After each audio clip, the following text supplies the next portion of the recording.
కుంభమేళా యొక్క వృత్తాంతాన్ని మనం తెలుసుకుందాం. పూర్వము దేవతలు దానవులు కూడా అమృతం కోసమని క్షీరసాగర మథనాన్ని చేశారు.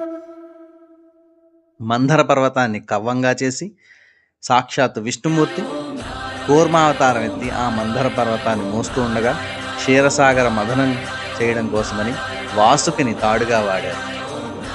మొట్టమొదటగా వచ్చిన హాలాహలాన్ని పరమేశ్వరుడు తీసుకుని ఈ లోకాలని కాపాడాడు. తిరిగి మళ్ళీ క్షీరసాగర మథనాన్ని ప్రారంభించిన దేవతలకు కామధేనువు, కల్పవృక్షము, ఉచ్చైస్రవము, ఐరావతము, దేవకన్యలు, ధన్వంతరి, లక్ష్మీదేవి ఇటువంటి దివ్య వస్తువులు కూడా లభించాయి.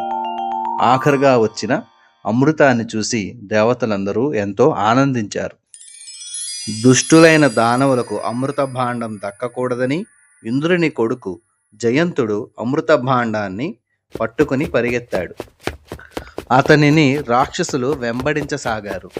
వారికి చిక్కకుండా జయంతుడు ఉజ్జయిని, నాసిక్, త్రయంబకేశ్వరం, ప్రయాగ మొదలగు ప్రాంతాలలో తిరుగుతూ అమృత భాండాన్ని భూమిపై పెట్టాడు.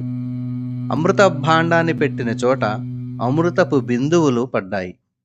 అమృత భాండం రాక్షసులకు చిక్కకుండా బృహస్పతి, సూర్యుడు, చంద్రుడు, శనేశ్వరుడు కాపాడారు. ఇదంతా 12 రోజులలో జరిగినది. దానికి గుర్తుగా ఈ 4 పుణ్యక్షేత్రాలలో కూడా కుంభమేళాను నిర్వహిస్తున్నారు. కాబట్టి కుంభమేళాలో అమృత బిందువులు పడ్డ జలాలలో స్నానం ఆచరించడం వలన ఆయురారోగ్య ఐశ్వర్యాలు కలుగుతాయని, ముక్తి లభిస్తుందని స్కాంద పురాణంలో చెప్పబడి ఉన్నది. ఈ పురాణ కథలో గ్రహగతుల యొక్క స్థితులను కూడా తెలియజేయడం మన శాస్త్రీయ విజ్ఞాన ప్రకర్షకు నిదర్శనం. మన పిల్లలకు ఎంతో ఇష్టమైన బొమ్మల రూపంలో తయారు చేస్తున్న ఈ స్కాంద పురాణంలోని కథలు క్రమం తప్పకుండా వీక్షించేందుకు హైందవ విజయం ఛానల్ను సబ్స్క్రైబ్ చేసుకోండి. మమ్మల్ని ప్రోత్సహించండి. జై భారత్. ఓం నమో స్కందాయ. ఓం నమః శివాయ.